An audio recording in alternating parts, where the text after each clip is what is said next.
Welcome, everyone, to Live with the Infidel Guy. I'm your host, Reginald Finley.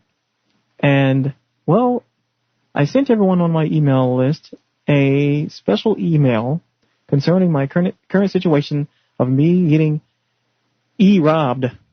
Yes, the Infidel Guy was robbed. Apparently, someone has robbed me. They took my personal information, utilized my phone number and my address and all these things, and robbed me. And I guess for those of you who are not on my email list, who do not know this, go ahead and join my email list so you can know what's going on. Originally, the Infidel Guy thought that I may be shut down. That still is a possibility.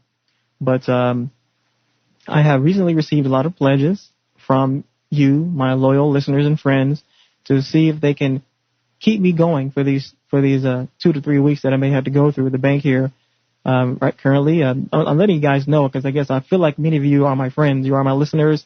I couldn't have this show without you, and you're spreading the word, and I appreciate that. But I know that I could not do this show without you, so that's why I'm letting you all know this. Currently, in my bank, I am more than $400 in the negatives because of this action done by some criminals. And it's really weird. The funny part is, okay, it's not funny at all, but you have to sit back and laugh at it, I guess, somehow. You have to. But the one company, I'm not going to mention the companies on air, but one of the companies, it was a computer company, and the criminal apparently made multiple purchases on different computer items, obviously, and 2 or 3 of the orders were international. One went to Sweden, one went to Egypt, and another one went somewhere else, Italy, I believe. And another one was in Rome, Georgia. And there was another one that actually was placed to my own home address. What was that about? Were they trying to somehow cover their tracks? Or I have no idea what that situation was about. But hopefully it'll get worked out in time. Some of you are confused because I sent out an email earlier talking about my current situation, and I thought that the show would be shut down. And once again, it still could. If any of you know anyone who's a free thinker who would like to help out, I need a free server. I need a real server. I need the ability to be connected to a real server so I can just move my domain somewhere. And I need and I need plenty of storage space and all those good things. So if any of you guys have any ideas, shoot me over an email. I don't want a temporary domain. Currently, the infidelguy.com receives over 800 hits a day. And I'm really excited about that. That means the show's growing and people are spreading the word. But freespeech.org will not be able to handle this traffic much longer, so I need to move anyway. Well, anyway, enough about that. I think I've explained that in its entirety, I hope. But also joining us in the studio is Amber Finley, my wife. She's going to listen in as I talk about my personal story. And if you all have any questions or if you would like to call in, I have a new 800 number now, and that number is 1-866-801-7414.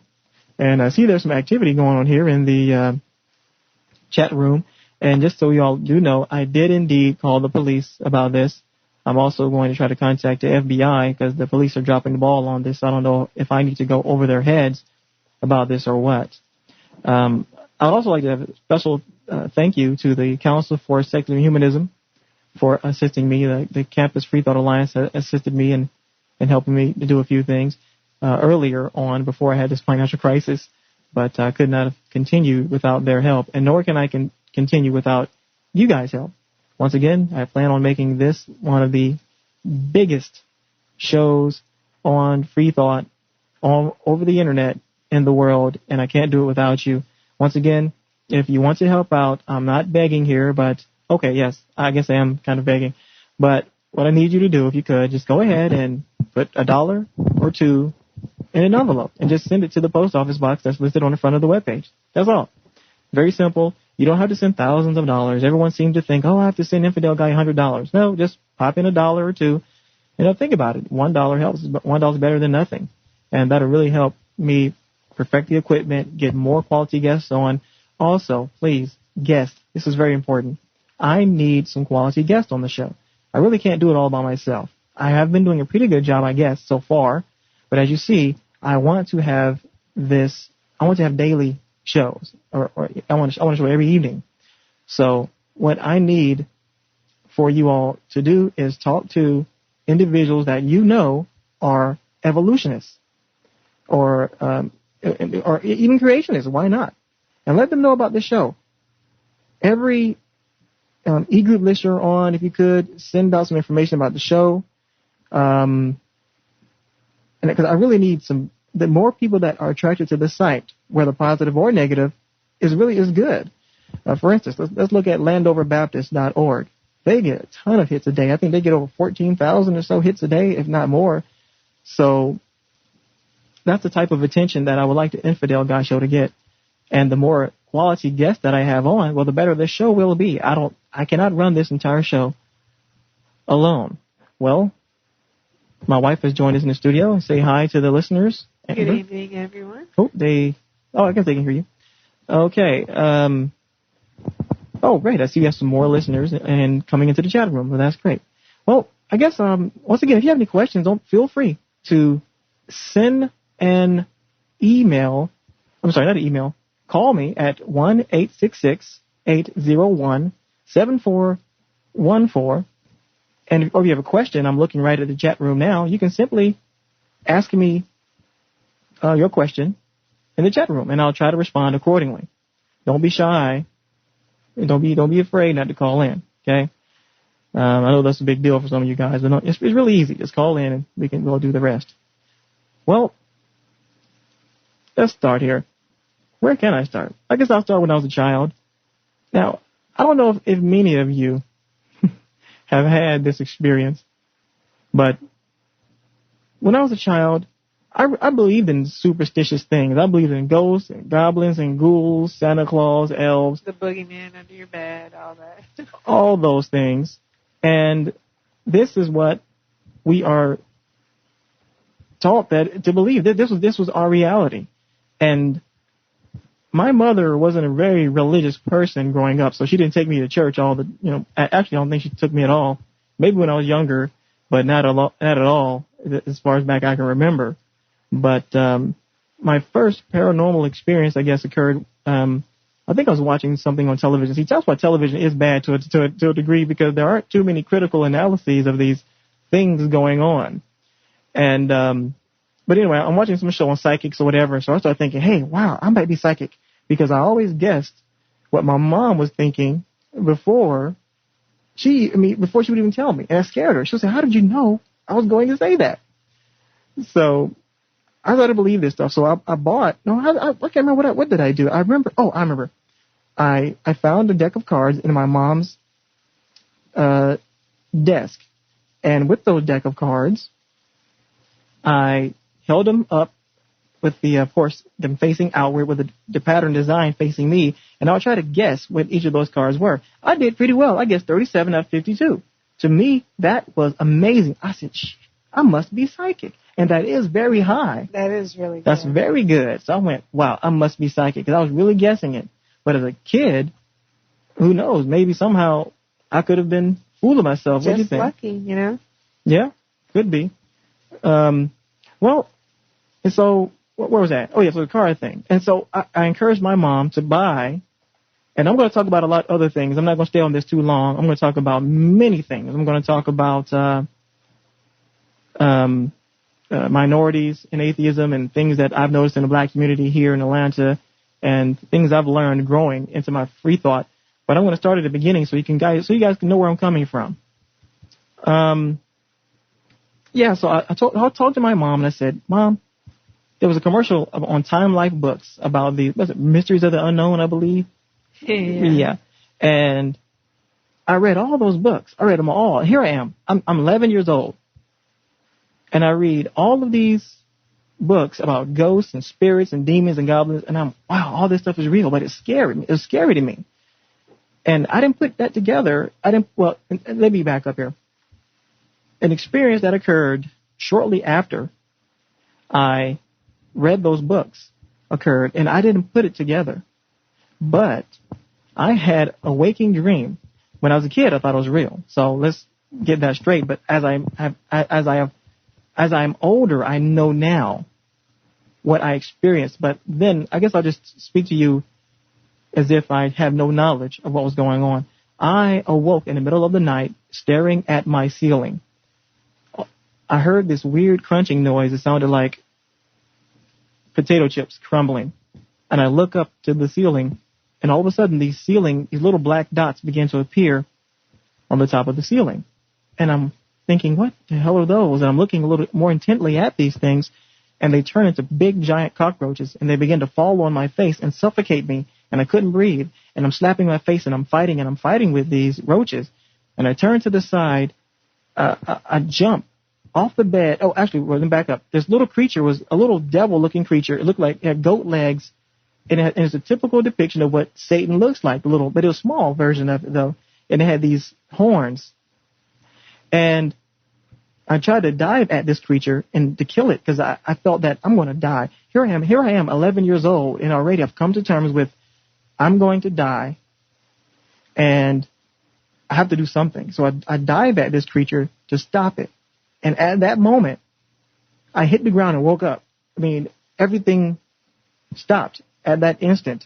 I really thought that the satanic little creature that I was battling just tricked me and disappeared so I could hurt myself, because I really hurt myself. I was really hurt. But I got up and I went to the bathroom and I looked into the mirror, and there was this other creature next to the left of me. I still to this day cannot remember what it looked like. See, but that's what dreams do. Dreams are kind of cloudy sometimes. You know it's something that's undesirable, but you really do not know exactly what the vision was. Exactly. And I looked to my immediate left, because at first I was looking in the mirror to the left, in the mirror to my left, and I saw something, but I didn't know what it was. But then I looked to my left and it was gone. And I went to bed. Now that I'm an adult, I know now what that was. I know that I was having a waking dream, or I was half asleep and half awake, and that those things that I saw were based on things that I have learned. It was all based on things that were taught to me, based on things that were my reality, what I thought was real, and it manifested itself in my subconscious, and that was scary. And I sometimes wonder, is it physically possible for a person to induce that upon themselves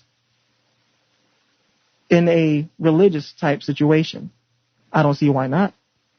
It'd be just as easy to do if a person, if that could happen. I believe they call that temporal lobe transience, in which a person goes through almost a sort of pseudo sleep seizure, and they have all those same experiences that they will have, all these religious and weird experiences that they will have in dream state, but they're wide awake and they're dancing around and jumping around in church doing these things. Didn't we read something about that might actually cause damage to the brain? I believe we did. I believe I did see something. Yeah, so it might not be such a, good thing to do, but I guess the people who are going through it really don't. I'm not sure if they sometimes fake it, or if there are some people that actually go through this, but yeah, if it's going to cause damage, Yeah, but so I'm trying to think here. So, well, I guess I went to a local church when I got much older, and this, I guess, I moved from house to house to house, but I guess I pretty much left that spiritual void kind of behind me. I believe in out-of-body experiences, but I somehow overlooked the evil that was supposedly supposed to be all around us, I guess because it was undesirable. And I think my survival instincts didn't want to deal with that. Something in me didn't want to deal with that negativity, and I really pushed all that evilness aside, and I only accepted the good parts. Oh, that you can just float through the air, and you can see all of your dead relatives, or you can see what Sally Sue's doing next door, and I believed all that stuff, that I could do those things, and I tried to. Now, my brother that passed away, he claimed that he could do that, and I really think what he was happening, now that I'm grown now and I've analyzed the situation, I think I was having an anxiety attack. My brother experienced the same hot feeling. He felt as if he was leaving his body. His body got really hot, and it was painful for him. I did. The same thing happened to me on multiple occasions during my financial crisis 3 years ago, in which I was laying in a bed, and I couldn't move, and my body got hot, and I started sweating, and everything. I thought it seemed as if I was seeing through my eye sockets in my skull. But now I know what that was just somehow I might have constricted my air supply having my little attack. Yeah, because your chest, you complained of chest pain. Exactly. So I was blacking out slowly, and that's what appeared as if I was looking through the eye sockets in my skull. So I thought I was sinking spiritually because I still believed in some type of spirituality even then. And normally after that experience, I always saw aliens. I don't know, but I guess that was just a dream. Because normally it was so exhausting. I normally went to sleep right after that experience. It was almost as if my body was trying to find an outlet, to let me out of those things. So, but I think that's one thing that occurred to me, and it's difficult to explain sometimes. But now that I've done the research, I've been to psychop.org, and I've been doing a little reading now. I know that most of it is a bunch of. Well, I know the story that you told me about the church that you went to was very interesting. Oh, yeah, and it's funny. I was going to talk about that next, too. Well, yeah, I'm glad you came back to that. When I was I was maybe 15 or 16, I really was trying to get back into my spirituality. I noticed that the world around us seemed to be falling apart, seemed to be crumbling. In the black community, which was where I was living at the time, was predominantly black. I guess we still do, huh? Yeah. But it was a really, really bad neighborhood, I thought. I was fighting all the time. I was drinking all the time. I was drunk at school. I would drink a 6-pack before school every morning just to fit in. A whole 6-pack? A whole 6-pack. All of us would drink a whole 6-pack. Wow. Because we thought, hey, this is cool. And I would go to school. I was so small then. My frame is small now, but I was really small then. I was maybe 135. And I was always the most drunk out of the whole group. And I would laugh and laugh. I was always laughing. I would get off the school bus laughing. And everyone would and they'll say, man, you need to calm down. The teachers are looking at you. And I'm cursing them out. F those teachers. I was a bad boy. Oh, wow. So I figured I needed a change in my life. And I tried to join this local church around the corner. Really around the corner, but to me it was. But it was, it's called, I'm going to tell you the name too. It was called Greater Believers Baptist Church. And in this church was a bunch of holy rollers. They could speak in tongues. Somehow the pastor just knew you didn't have money. And it was so odd because when I first went to this church, I guess maybe I'm going to point out the things that stuck out the most. First of all, I had to audition just to be in the choir. What is that about? I thought that if you're auditioning, if you're singing for the Lord, that God would somehow miraculously have you able to. That's actually what a crazy friend of mine told me. A saved girl that I was living with, and I'd become saved, and she said, "Well, you'll be able to sing once you start singing for the Lord because He will anoint your voice." And that's what I thought. So I'm sitting there thinking, so why do I have to audition for a church? First hypocrisy there. I knew something was wrong then, but I let it go. And to audition means that you may be turned down. How can you be turned down for singing for the Lord? I thought about that too. How the hell am I supposed to handle that? What if they tell me I'm not good enough and they turn me down? Exactly. So that felt pretty bad. You're not good enough to sing for God. Right. Sorry. So I just left. So I just left that arena of that pursuit. I decided I'm not going to sing in this choir, but I still stayed in the church. And toward the end of the service, on one particular day, they asked me to go back. Actually, let me back up. I have to tell you about the money. This is so funny. It's really sad. But I'm sitting there in church. I have no money. I'm a 16-year-old kid. We're 15 or 16-year-old. I don't have any money. How many 16-year-olds have money? I didn't have an allowance. He already spent it on the 6-pack.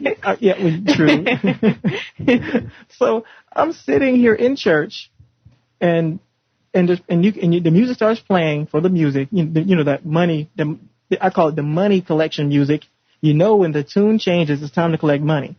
And I'm sitting here saying, "Oh, I don't have any money." And the pastor says, "Raise your hand." Well, first we all did a prayer. And then the pastor says, "Raise your hand if you don't have any money to give to God." So I'm raising my hand. And everyone's looking at me. They're supposed to be praying, but everybody's looking at me. And this person next to me taps me and gives me $1. So I hold it up.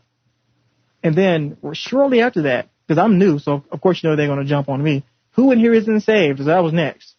So all these people start crying and going up to the altar there, and they're all crying, boo-hooing. He's putting his hands on everybody. People falling out. People catching the Holy Ghost. Of course, they don't fall out until there's someone behind them, though, right? Right. It's weird how they just know that just one particular person is going to fall out. And the funny part was when I went back, the same person was falling out in front again.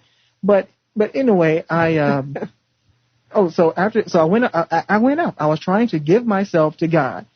I tried to do it through music. It didn't work. Obviously, they want me to audition. So I went that route, and I was up there, and the guy put his hands on me, and I looked at him like, what are you doing? I don't feel any different. What is this supposed to be? But I went along with it, and he said, you stand over there. And the funny part is that my dad has a similar story, because the same thing happened to him. A preacher grabbed him by the head one time in church and shook him by the head, and my dad looked at him and said, everything you're saying is nice, but what are you doing? And the pastor said, you're not ready. You need to move off to the side. And it's funny, he did the exact same thing to me. He told me to step over to the side. It's what I found that they do to you, because what they did to me was they had me tilt my head back and close my eyes, and then he's putting his hand on my forehead and shaking it. Right. So who isn't going to fall out? Right? So I'm getting dizzy. You know, of course I didn't fall out, but I was getting very dizzy. Yeah, it's funny. And they wonder, so it's a simple explanation for the reason why people pass out. And many times people are so nervous when they go through these things. I know in the military, I had to stand for hours. So I've seen people fall out in really only 10 minutes of standing. And you're so riled up by all this energy and what's going on in the church. You're stiff as a board. You're not loose. You're not relaxed. You're revved up. You're tense. And then they make you lock your knees and you stand up straight. Of course you're going to fall out. And wherever the head goes, the body goes. That's why they pushed the head. Yeah. And I knew all the mechanics of that even before I was an atheist. But so they pulled you to the side. Yeah. So see, that's why I'm glad you're here today. You really keep me on point. But they pulled me to the side. They took me to a back room, and they all gathered around me, and there was about 5 of us in there, as well as 4 or 5 clergy with us in there. And they said what they're going to do is that they're going to call the Holy Spirit. I really felt like they were summoning this spirit, which is what they're summoning a spirit to assist us in speaking the ancient language or this mystery language that we have. So basically speaking in tongues. And everyone could do it. One guy was doing it very pitifully. He was like, shalabi, something. He couldn't really do it, but he was trying. And I could tell, man, he's trying, but that's not flowing. That's not divine. If God is supposed to be making this happen, why isn't it just happening? And so my skepticism was strong because I'm looking at this guy not being able to do it. Yeah. So then they come to me and they're praying over me and they're holding my head, and I'm just standing there. I did not say a single word, a single utterance. I was just there, and they were kind of baffled. They said, "Well, it's okay. It doesn't happen to everyone." But I had the weirdest notion that these people have been through this before. But now that I am an atheist, I actually can humble myself, as they call it, and speak that language they want me to speak. And I'm sure as you can. We can easily sit there and fake it. And fake it. Basically. Oh, yeah. It's easy to do when you know now that's a bunch of crap. Just like the pastor that came to my hotel and they were doing a mic check and he was practicing speaking in tongues while they were doing the mic check. Wow. So how can you practice? Exactly. And I'm sitting here looking at him like, you're just You knew wrong. something was wrong with that, right? That's just not right. It's weird.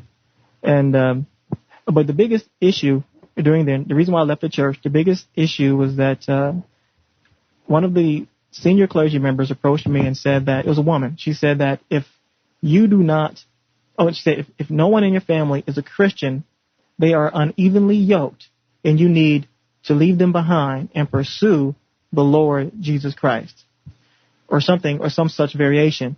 And I went back and told my mom about it. And I did not know until, as an atheist, I look at it now, I know where they were getting that from, Matthew 10:37. But I didn't know there weren't too many churches that preach that.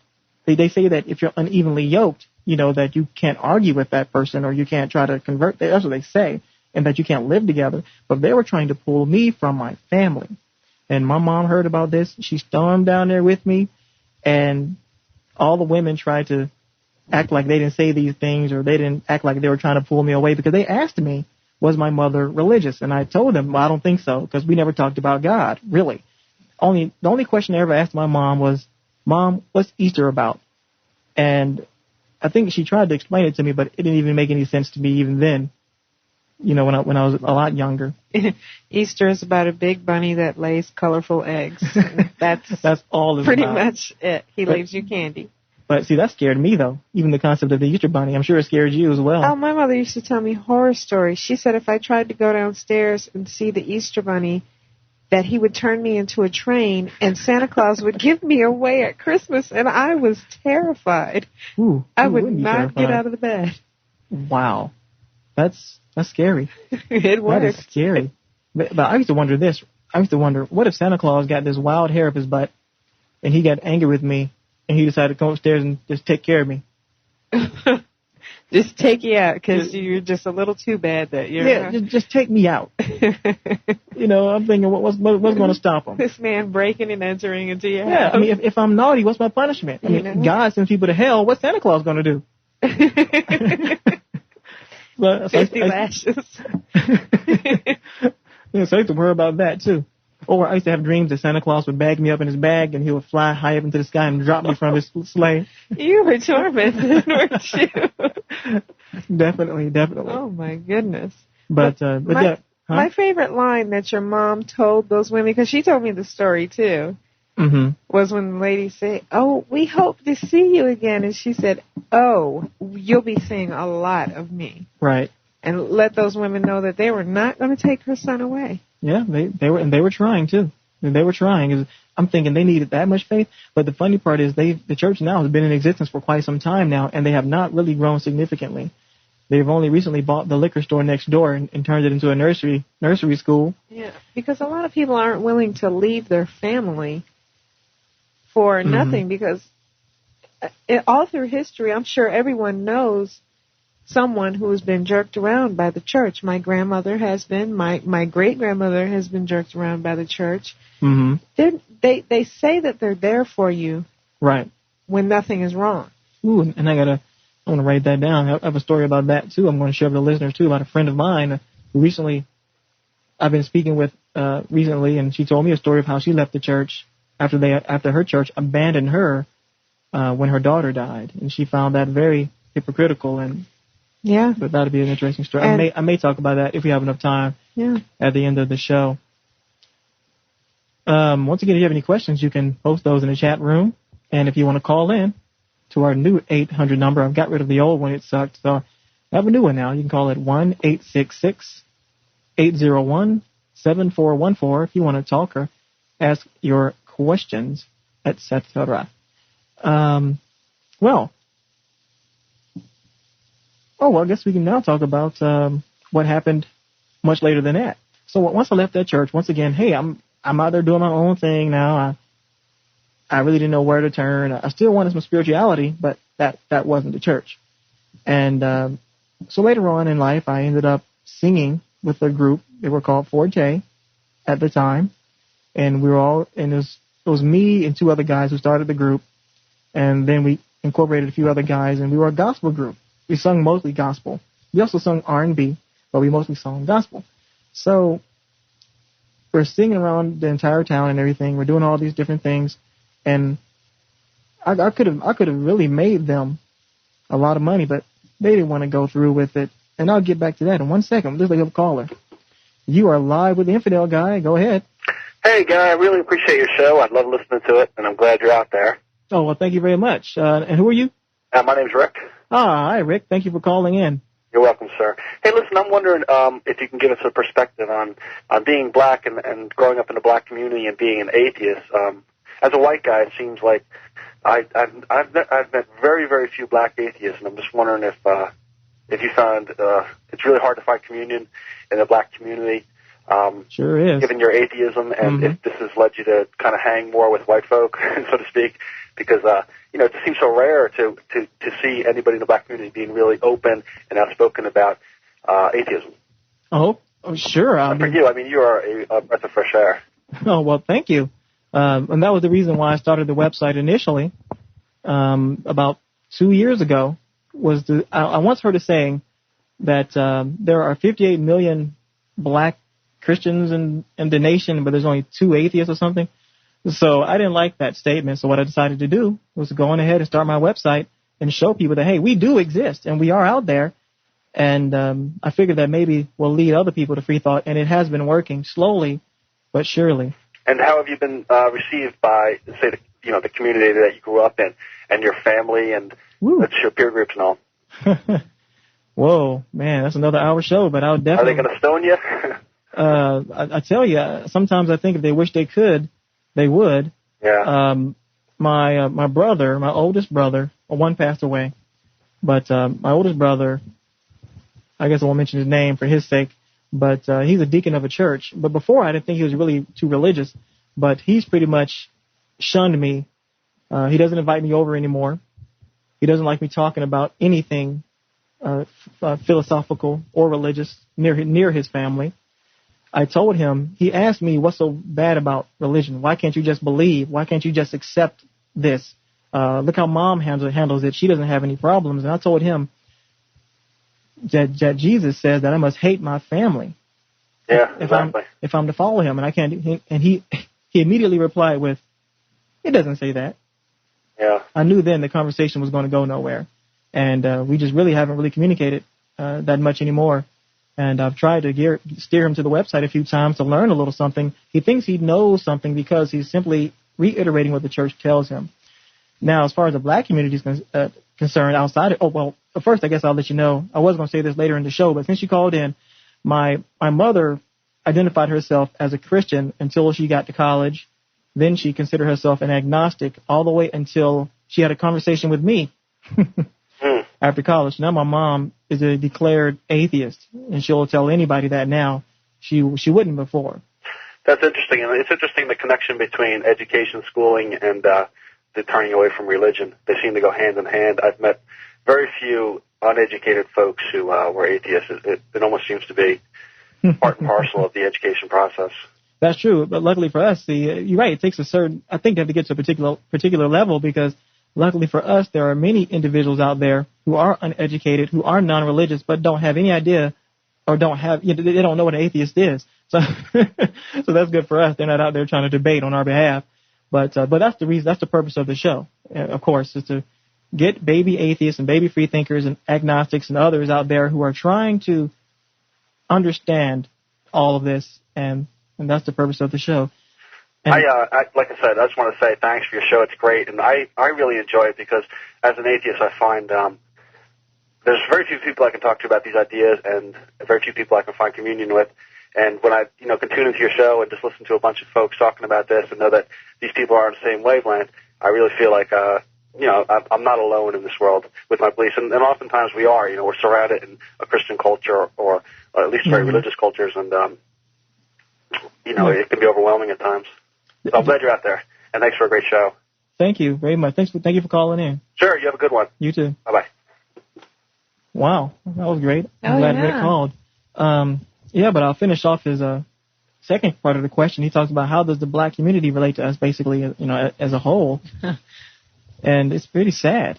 Oh, yeah. We've had everything from birds shot at us. I've had individuals pull up in their cars, beeping their horns, looking into the car like they're going to threaten me or something. Everyone feels sad for me.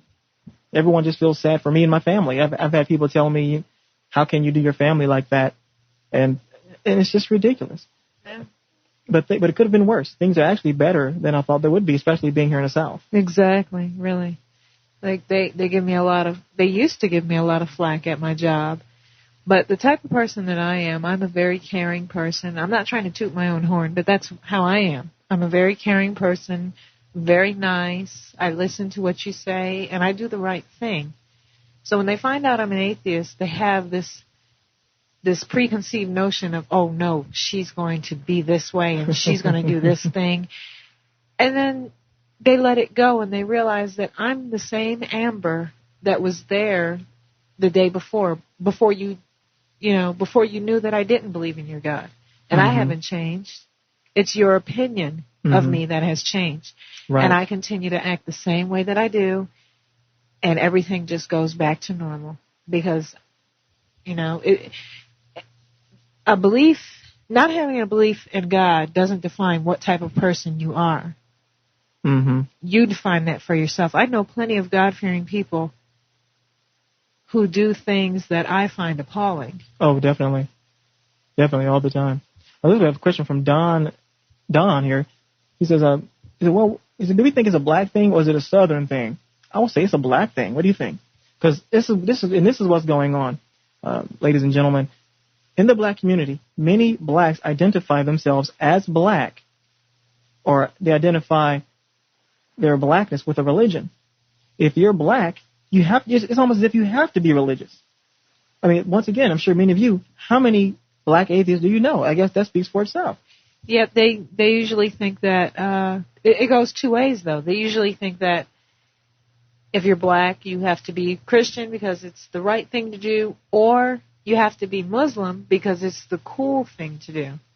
A lot of Muslims that I know, they converted over to Islam because I'm from New York, so this is where I was seeing it, that it was very cool to be a Muslim. And, you're like Malcolm X and you got the bow tie on and you're just smooth, And they didn't know anything about Islam. They were just trying to be cool. So I don't really think it's a Southern thing because I did see it in New York as well. Definitely. And especially when I worked at a federal prison, I saw that a lot of that as well. Well, so once again, I was singing with 112. Actually, they were called Forte back then. And later, as you know, there's a group called 112 that's out now. They're a very popular R&B group with Bad Boy Records. And I was singing with them for quite some while. But I noticed right before I left to join the military, I began to see the hypocrisy in the church. I began to notice that how the most religious people in the church who were talking about how they love God and they love Jesus and how the Lord's going to make everything work out and all these things were some of the I'm just being honest with my listeners here. I'm not trying to bash Christianity. I really am not. But this is what I saw, that there were some of the meanest, some of the laziest.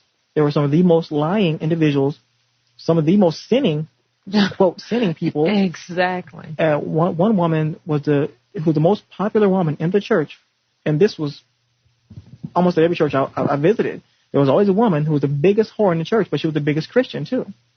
And I sit here and wonder, how can you justify your behavior when it goes against what you claim that you're preaching? It goes against what you learned, or it goes against your Bible.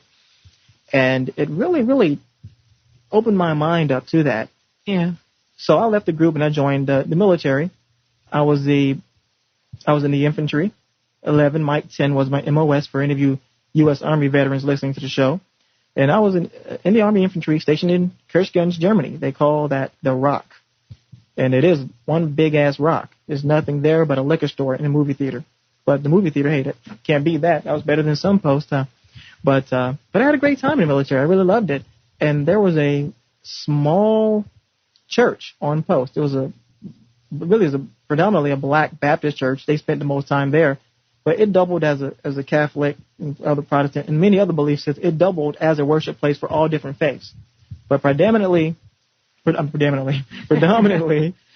was for many of the black Christians would go there and worship. So I said, wow, this is my chance again. Mind you, ladies and gentlemen, I am still a believer. I guess more of a pseudo-believer. But I am trying to find God. And I knew I could sing a little bit, so what's the best way to get close with God than to sing for the Lord? So I figured I could sing for the Lord. Guess I was wrong.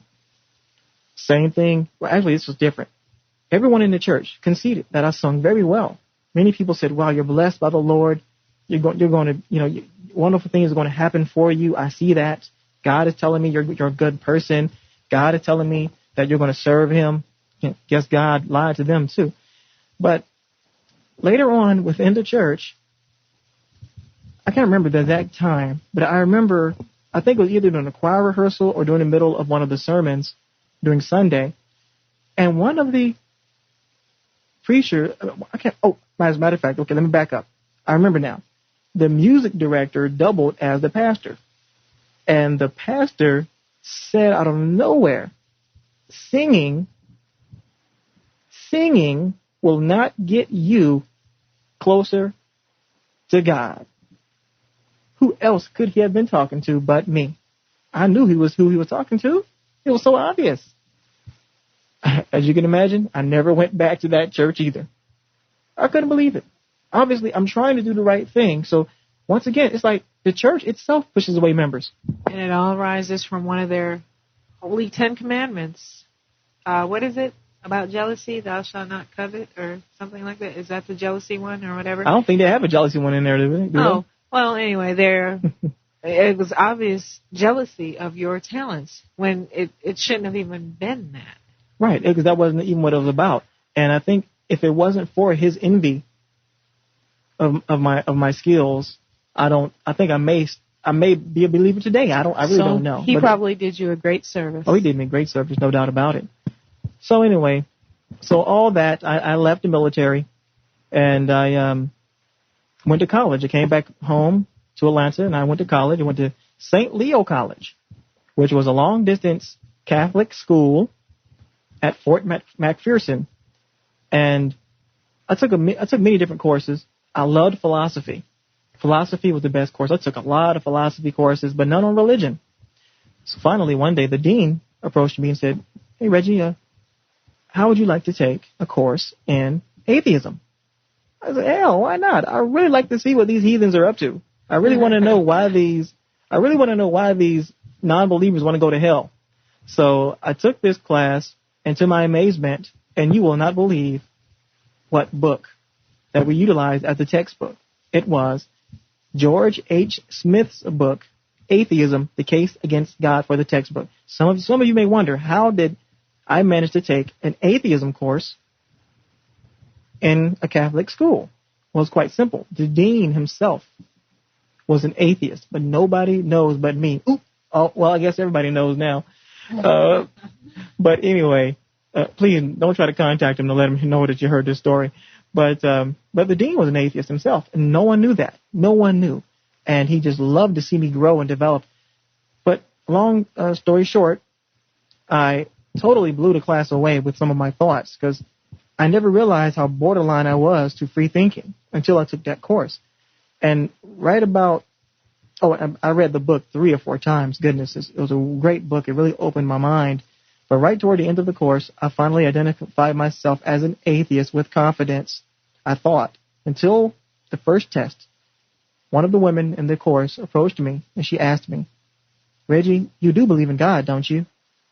And I hesitated for a second, but I said, "Yes, I do believe in God." And that was my first test, and I feel so bad. Even till this day, I feel as if I betrayed myself. I feel like I lied to myself. I feel that I might have been able to make a change in that person's life if I would have told that person, "No, I don't believe anymore." But I didn't do it. I can't believe I still regret that till this day. But anyway, from that point, though, my journey began, and I was fueled with this new desire to learn, and I began to discover that I really knew a lot less than I thought I knew. I really knew. I found out that I knew nothing. I felt ignorant. I felt stupid. I didn't know anything. After I read that book, I was enlightened, but I still felt that, man, I'm lost. I need to really get out there and start reading. So I started going. So eventually, I got a computer, and I started going to all these websites and doing all this reading and all this learning. I went to TNA, the Net Atheist website. If you haven't gone there, you can check those guys out. And I went to many, many different websites. And in the process, I began to print out things. I began to have discussions with friends about it. I learned very quickly that not everyone is so easily willing to discuss religion with you. They'll even fight you in the process. So at that time, my car was bare. I didn't have anything on my car. I was still pretty much I guess I was an atheist introvert, I guess you would say. But if you back me up into a corner, then I would speak. I wasn't really the type that, throwing my views on people. That's how I am right now. I don't speak about it much. Mm-hmm. But. Yeah. So, so that's pretty much the deal there. But eventually I began to get more and more confidence in my speaking abilities, in my debating abilities.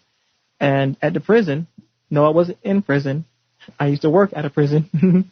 I'm an ex-federal law enforcement officer, and I would, in the tower, our shifts were, my shift at that period of time was 8 to 5, and I would stay and I was in the tower for 3 months, and I would stay in that tower, and I would do nothing but write down philosophical questions about the nature of God.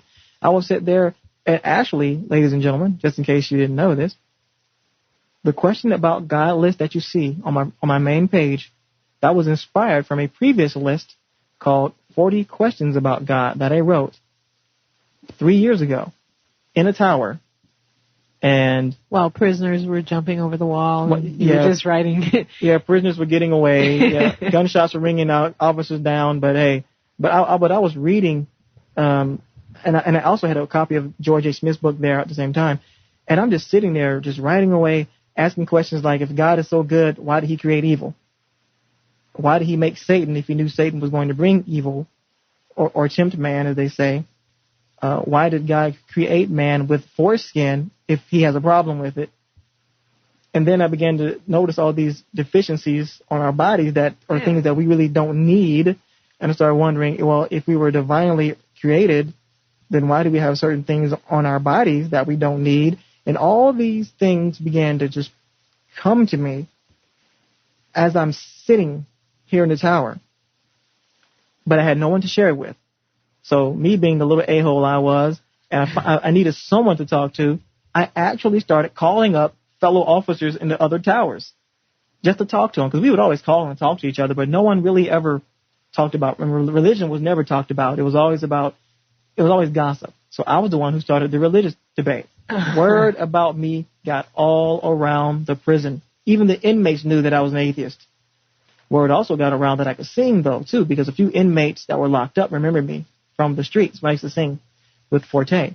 So word got around that I could sing and that I was an atheist.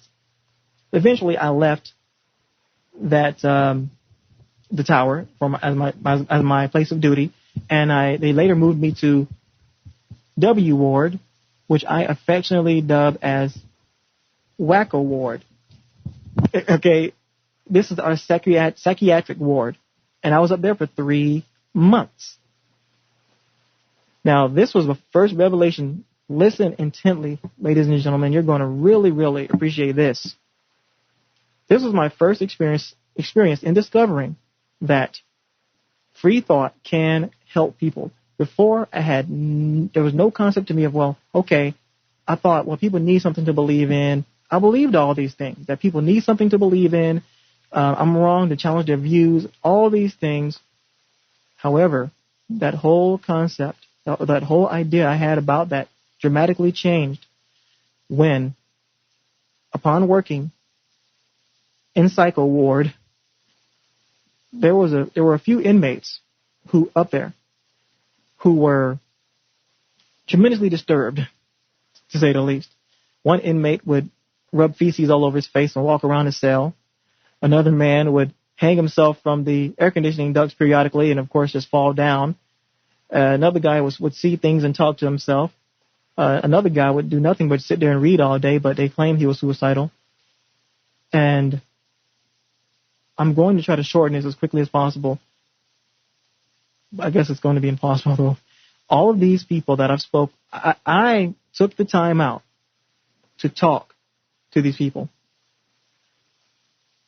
And I dramatically changed their lives for the better. And I'll tell you more about that in a second. We'll have a caller coming in. You are live with the Infidel Guy. Thank you for calling in. Hello there. Hi. Oh, the show's on now, huh? The show is on right now. And who are this? This is Kel Crum. Kel Crum. Yes. Haven't heard from you in a long time. Not over the phone at all. But No, not on the phone. Call up Right. so I just call up. I'm immediately on the air. Huh?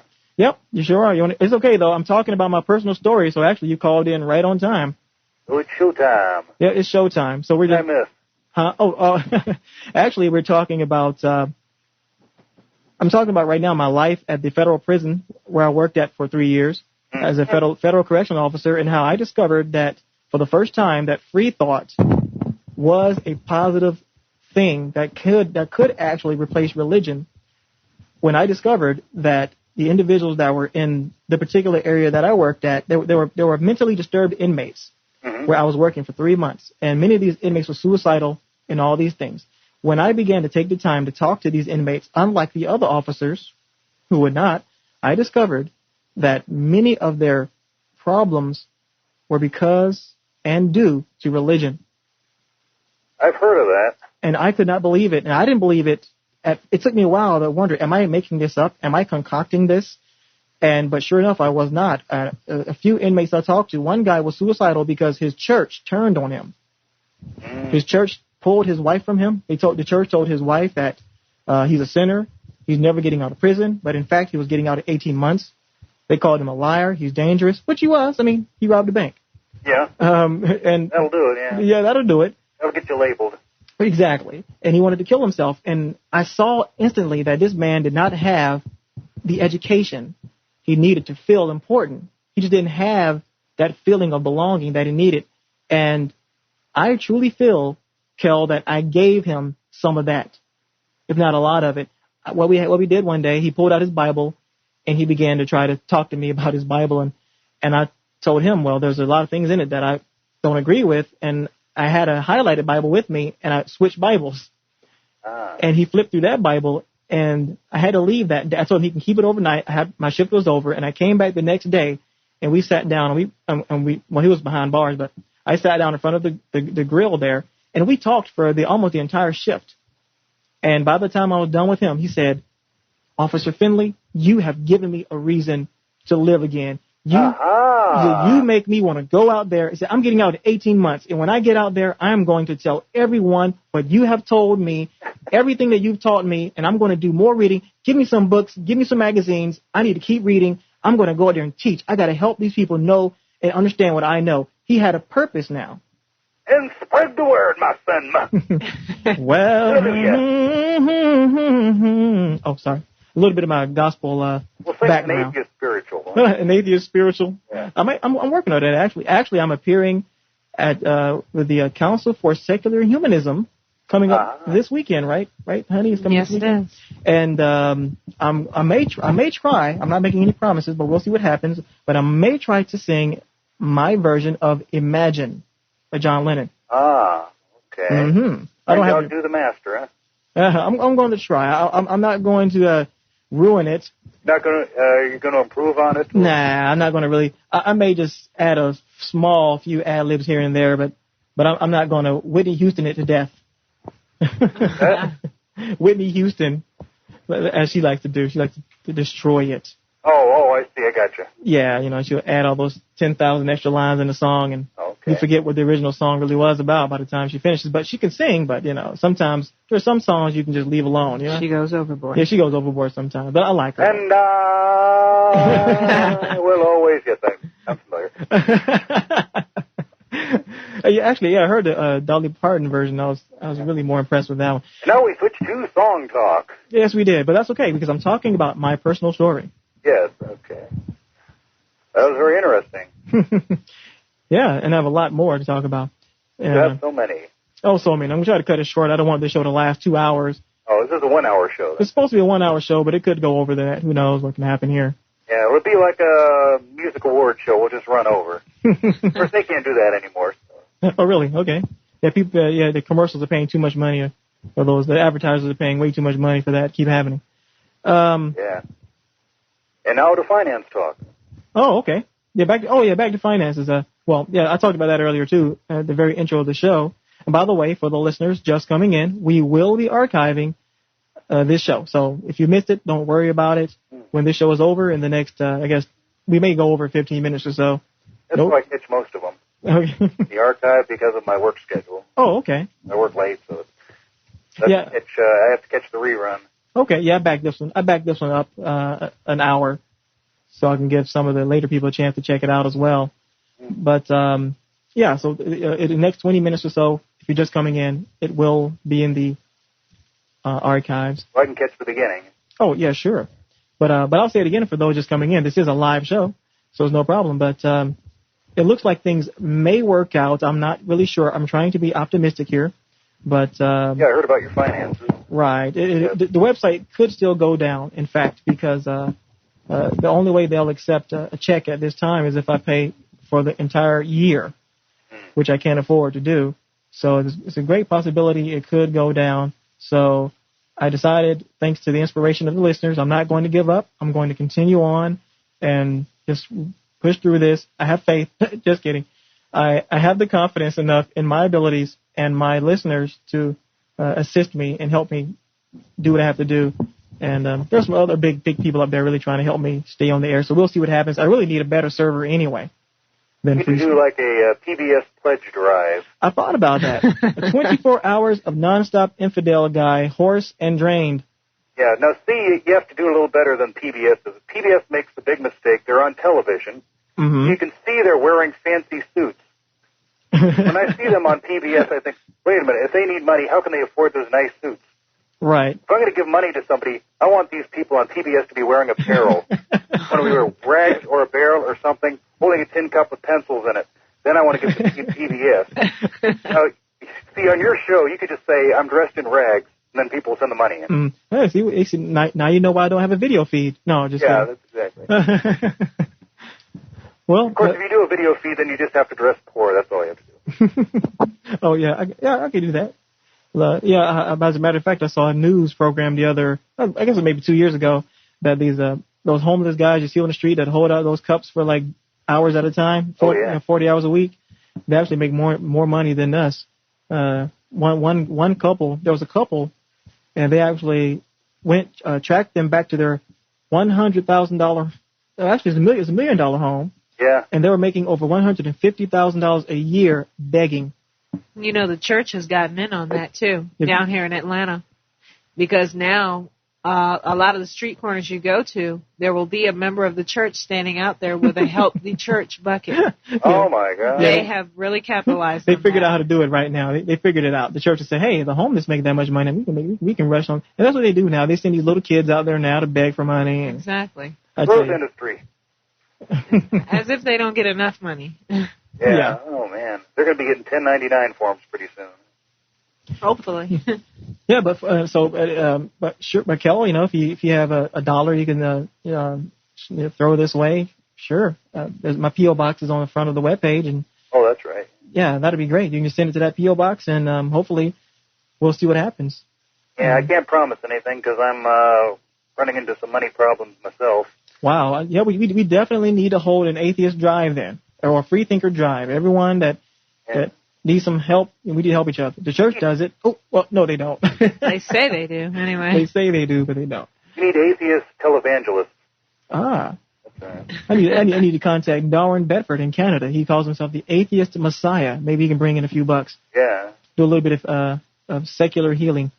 Yeah, you see, our problem is we don't have anybody's image to see in a taco. So you can't really get the people to swarm in masses. That's true. Well, hopefully, maybe I can be that face. Yeah. I'm not that ugly. Maybe they can. Hey, my wife, they can use her instead. Who knows? Hey. Yeah, make some money that way. Put us on there. Who knows? It'd be a husband and wife team. Oh, that'd be great. That'd be great. That's even better. Yeah. See, so you hear this, listeners? For Bill Gates, if you're listening tonight, no, just kidding. Yeah, invest. Well, okay. I'm going to let the line clear for someone else. Do you have anything you wish to share with us and the listeners? Or any questions? Or? Other than that, not much. Just to say, I became an atheist by reading the Bible, like a lot of other people did. True. So keep up the good work, and I'll catch you later. Thank you for calling in, Kel Crum. Bye. Wow, I'm glad he called in. Well, it looks like the show may go over only 15 minutes. If you try to call us, but you cannot get in, just keep trying. Okay, I'm not that popular yet. So just keep trying. if you get blocked out. It'll be clear in a second. I guess the hint is if you hear someone speaking on the show, you can't get in. So wait for them to hang up and then try to call in. And once again, the number is posted on the page. If you've opened up your real player from another location and you just simply tapped into the live feed, you can call us at 1-866, this is toll free, 801-7414, if you wish to call in and discuss whatever you like to with us. Well, we left off with the military changing my life and then me going through college. Prison. That's what we were talking about. We're talking about my life in prison. Yes, I was in prison for you just kidding. Just kidding. I was not in prison for you guys just coming in. I was working. Yeah, thank you. Wow. It's always the smallest words you can't seem to get together. Like is and the and. But I was working at federal pen, and there were a lot of, once again, and I mentioned there were a lot of lives that I've changed, and I couldn't believe it. And I went, man, so free inquiry, critical thinking skills can, what's the word I'm looking for? Relinquish that. A lot of guilt that the church puts on you, a lot of stress of. Yes, relief. Wow. It just these people just couldn't believe it. But word got back to the to the higher echelons in management, and they told me they didn't like me doing that. And they gave me a warning and told me to stop speaking to the inmates about religion. Yet, no one was offended by it. It benefited everyone. Well, it's just that it got back to them. You weren't speaking about Christianity. See, that's why. True. That's very true. And that's a double standard. The Christians that work there, they're allowed to preach all day long. One guy that I got into a small debate with at the prison, he's a minister. And he could talk to the inmates all day long. But I guess it's unfortunate because atheism is not identified as a religion, which it is not through the federal government. But maybe the council or some other organization out there can work on that. We need secular counselors in these places to talk to inmates who are not religious. We need someone who can instill in them and assist them with the necessary critical thinking skills to empower themselves to understand that they are in complete control of their lives and that they are the ones that can make the changes. But unfortunately, that is not, we don't have anyone in that position, in a position, or nor is there a position in which we can do that. So, and that's unfortunate. Well, as I mentioned to a caller that called in earlier, Rick, I was telling him how my mother later became an atheist, and she is now an explicit atheist, and she has no qualms in admitting that she's an atheist if someone were to approach her and ask her. She will now do that. As a matter of fact, some Jehovah's Witnesses came to the door the other day, and the guy asked her, "So what religion are you?" And she said, "I'm an atheist." And when my mom told me that, even I was surprised. But that's good to know. I later discovered that I am actually a third-generation atheist. Isn't that something? I didn't know this. I found out that my grandfather was an atheist. And I found this out, of course, through my mom. And I didn't know this. And my grandfather, he didn't really mind debating about religion. But he would always warn the person that wanted to debate him. He would tell them before he even started the conversation, look, before we get started, okay, I'm going to let you know something. This conversation is simply going to end with, you just have to believe. And sure enough, everyone my grandfather debated, that's exactly the way the argument ended, according to my mother's story. Everyone would always say, you just got to believe, stomp and rave and yell and all those things, and nothing got accomplished. So I found that's good to know. I never knew that. So yeah, because if you're well read or you have common sense, there is nothing else that you can say. You just have to believe. Mm-hmm. 1 + 1 is always going to equal 2. So. And I talked about my activism involved in the prison system. Well, I've done more activism than that. As you know, obviously I'm doing this show. That's one part of my activism. But before I even knew very well before I even had a website, I was in a lot of chat rooms in CompuServe and AOL. And what I would do, I would actually take the time to call people long distance,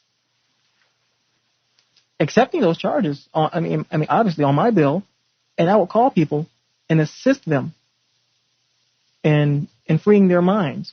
I have a list of names of individuals that I assisted in freeing their minds in my Yahoo Instant Messenger program.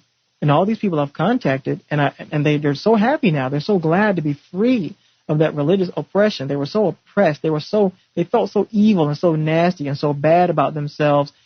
And it's unfortunate, but many Christians just don't see it. They don't see how, in many respects, I'm not saying all Christians preach the same thing, but it's their Bible. If they look at it, if they just understood that it teaches you that you're nothing, they say, I'm a child of God, I'm special. That's all good and dandy. But if the Bible at the same time, as Dennis McKenzie said, it says one thing, but it speaks something else outside of its mouth. But it tells you you're a sinner and that you're evil and that you're not worthy. No one is righteous. No one does good. Not one person. It tells you all these things, and yet you're supposed to be happy and love God? Please. Exactly. But anyway, so that's another thing that I've done. I've actually volunteered to just do that. I felt a necessity to call these people long distance and take care of these things. And internet also brought me many other beneficial things.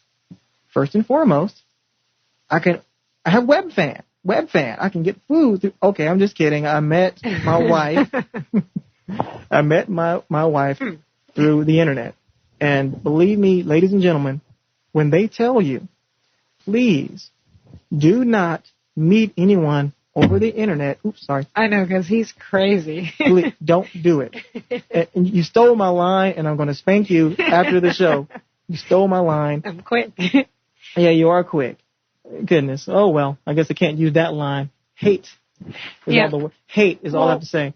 Actually, the thing that attracted me was I was looking through the personals where his ad was, not intending to call anyone. I was new to the internet, and I was intrigued by actually looking at these people that were putting their stories up, and I came across his picture. Now, yes, he's very cute.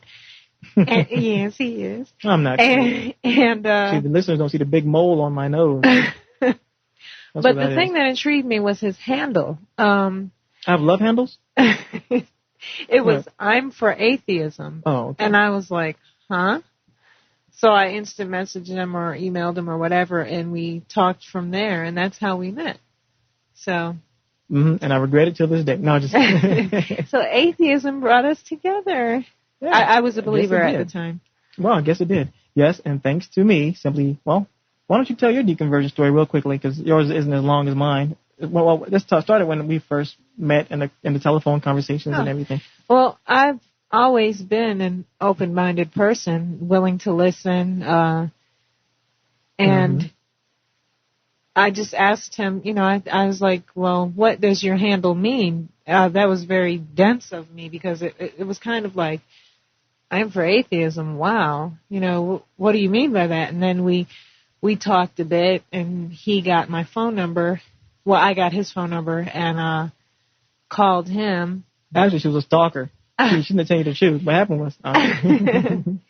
So he would ask me questions like, did I really believe that a man was swallowed by a great big fish for 3 days and lived? And I thought about it, and I said, no, I guess I don't believe that. No. And he would ask me, I would say things like, what about reincarnation? Because I was always the optimistic theist, looking for the nice thing. We don't go to heaven. I didn't want to go to heaven. I wanted to, be reincarnated and come back and have more fun. And I would say that, and he would tell me, where are the extra souls coming from? And I never thought about that because it was a fantasy that I was trying to create. Yeah, and fantasies are so easy to defend because they're fantasy. Exactly. You don't have to have an explanation. But when you're already a critical thinker, I just pushed it all in the back of my head. I'm not going to think about this. I'm just going to say this. But if you ask me, I will think about it. And I realized, no, that doesn't add up. That's not right. And then I would go to, what about your soul? What about your spirit? And right. I remember one of the first things I remember talking to you about was let's say you did die, and you are this spirit. my argument was, I think I approached you. I said, well, aren't your eyes physical? And you said, well, yes. I said, so you see through physical means? He said, yeah. So everything that you react to in your environment is based upon physical interactions with it. You said, well, yes. I said, so if your spirit is non-physical, then how can you see? How can you taste? How can you touch? How can you feel? How can you do all these same things that you're doing right now if you're a spirit? You can't. Only reason why we can see and that we can utilize these empirical senses that we have is due to the fact that we are physical entities. This is how we are biological entities. This is how we relate to our environment. You take that away, there's nothing. And you know what? I had no answer. I had no, oh, God takes care of this and that. And I'm the granddaughter of a Presbyterian reverend, but I was still, a realist, It doesn't add up. 1 and 1 is not 3. So. Yeah, and I know one of my better arguments, too, I utilize. I'm not quite sure if I use that with you, Amber, but real quickly I talk about how memory, I prove how, I think that's a recent argument of mine, but I talk about how. No, we did talk about We talked about that, too? Yeah. Yeah, so I told my wife, I said, everything that you are is based upon what you remember or on your memory. Your life experiences compiled itself, and the way you react to those experiences and the way you learn from those experiences to make you a better person. In some instances, some people make themselves a worse person. Yeah. But you are essentially memory. Everything you are is your memory. And I think I ended up somehow tricking you, I guess, into admitting that that's true, that everything you are is your memory. And, and I think I mentioned that I had known that memory was a physical thing. Exactly. Memory is a physical function. Yeah. So if you die, you cease to exist. Yeah. Because you can only identify yourself through your memory. And when that was brought to my attention, I could not say, no, there's something else, because I was a big fan of discovery and science before, and I still am. Mm-hmm. I was a believer in evolution at the time, and I still am. But I guess it's the way it was presented to me. No one had ever said any of these things to me before, so I never had to worry about it. I was just a happy little theist going through life thinking that I was going to be reincarnated, and this God wouldn't send me to hell, because if he's supposed to be that was my argument. If he's supposed to be all loving, why would he send me to hell? So this stuff must be wrong, but the Bible's still right. I had some sort of duality going on there. Yeah. Yeah. And it's funny, and the funny part, once again, they're so simple, they're overlooked. Exactly. It's weird. I never crossed my mind. It's not even worth thinking about, really. You can't. It's so simple, it would seem, but they're very important questions. Things pop up all the time, Mm-hmm. And excuse me. Well, I guess a few last things I guess we can discuss. We've discussed this in past shows before. This show really got really popular, but if you have not read the Dial a Psychic article, now this occurred. I guess once I became an atheist, me and my wife, I guess I did. I was looking for a job, and I grabbed the Atlanta Journal-Constitution newspaper here, and I was looking for a job, and I stumbled upon a job that said counseling. Oh, yeah. And I remember thinking, hell, I can counsel. Let me give this a try. I counseled all those inmates out of killing themselves. Hell, I can counsel, no problem. So I meet them at this Shoney's restaurant. And I'm going to do the short version, but I meet them at the Shoney restaurant, and the first joke was, I told them, I said, wow, guys, I'm sorry I'm late, but, if I was psychic, I would have found the place. And they all kind of chuckled a little bit, and then I knew it was all a bunch of crap. Why are they laughing? So I knew this, but I'm not going to get all into that, but that came a lot later, but that experience was great. My wife read the tarot. I did the mind reading, whatever. It was great, but after a while, certain calls that you got, you knew these people believed everything you said, and I felt horrible to tell these people. I guess I wasn't lying to them, but I was deceiving them, and I felt really bad, and so did Reggie, and we couldn't do it anymore. Yeah, we couldn't do that anymore. What's the purpose? It wasn't benefiting anyone, so. Later, I wrote an article, and I submitted it. Actually, the Atlanta Free Thought Society published the article first. At that time, it was called Psychic Disproves Psychics. Then the secular web picked up the article and they published it and they called it Dial a Psychic, and it is still on the website today. As a matter of fact, if you go to the past articles, you can just check that out. And there's more to the story there, and I explain how I did the process and how it's so easy to do. And that's how all these guys do it. It's all the same process. There's Sylvia Browns, the what's that guy? The Jamaican lady on TV. Yeah, just calling me now, lady. and the guy on Sci-Fi, the Sci-Fi channel. He claims he can speak to the dead. It's all the same thing. Over the phone, we only have one empirical sense to utilize. That's our hearing, and then we interpret that in a particular way. See, when a person has an audience, they have much more control. They can smell you, they can feel you, they can see you, they can hear you. So he has to jump on us. That's why it looks so much more compelling on TV when they're doing it, because he's using many more of his senses to read his people. Mm-hmm. But even we did a top-notch job ourselves. Oh, you did the best job. Oh. You really. I started to think, wow, he might be psychic. I told you, my mom thought I was for a while. The things that he would say to these people, I was like, how did you know?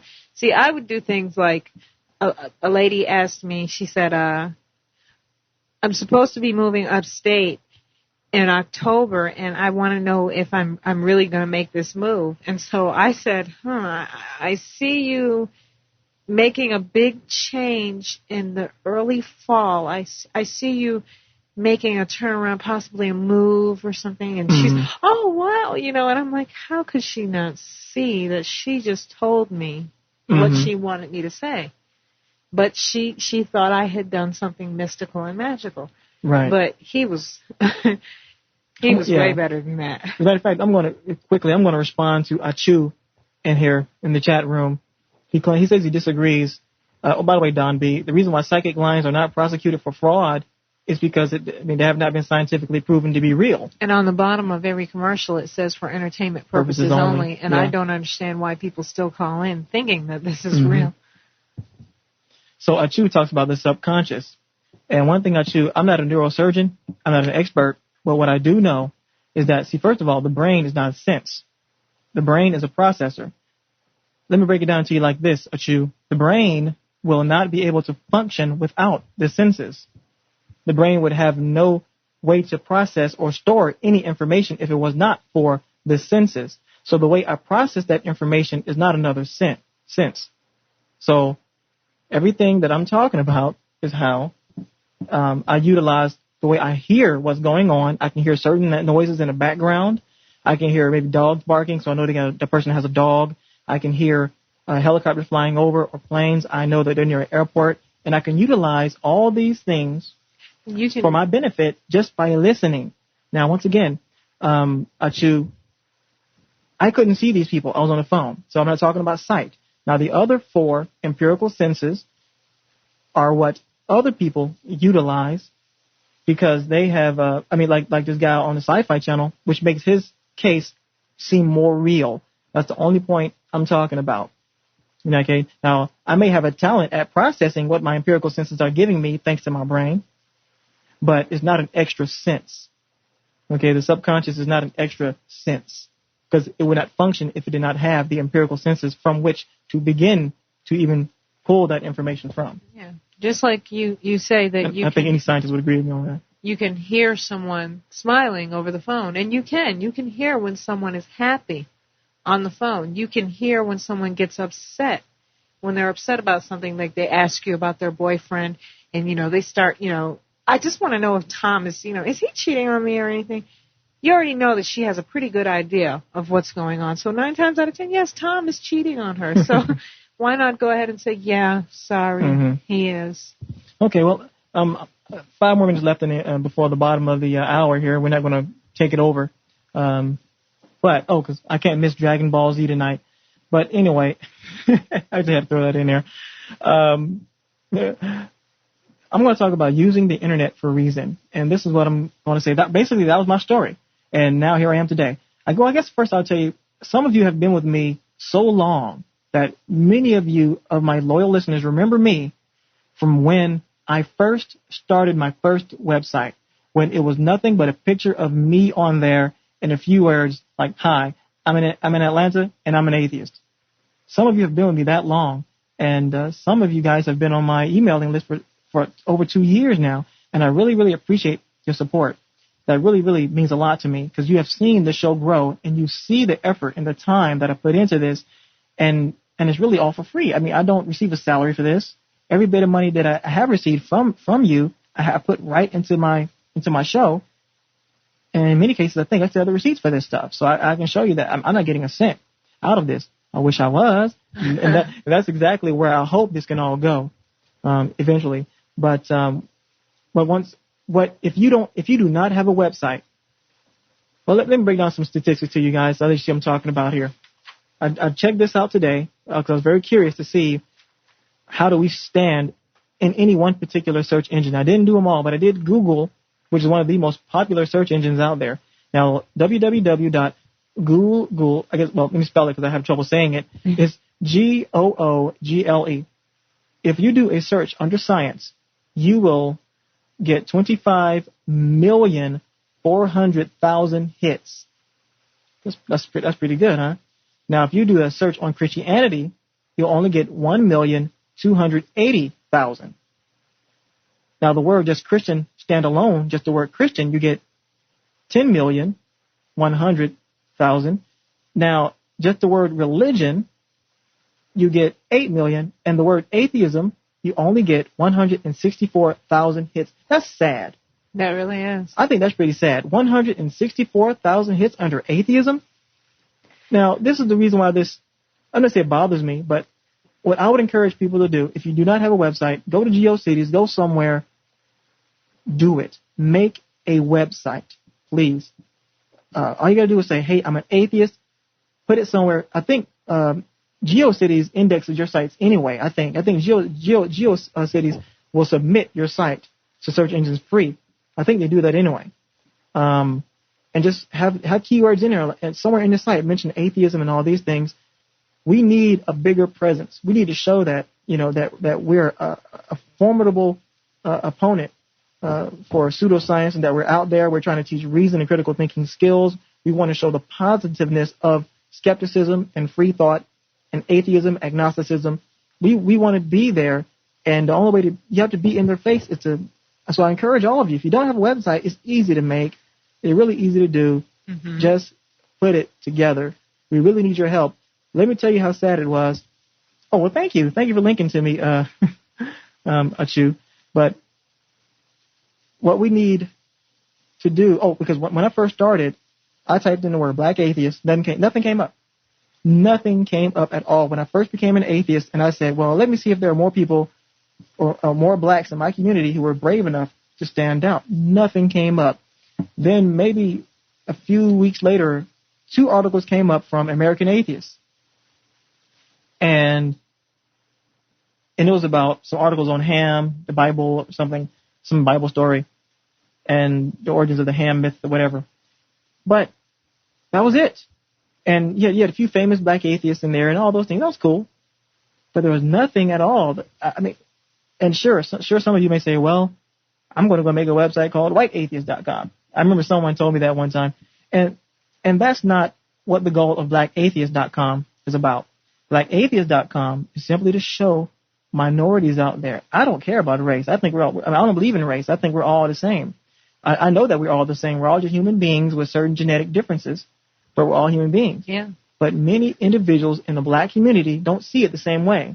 And the first thing they do is look for others like them so they won't feel like they're doing something wrong and they won't feel alone. Remember, many blacks equate themselves as being black with religion. They have to have a religion if they're black. It's very hard to be a black person and to move away from the church by yourself. You're ostracized. Threatened. You're called a devil.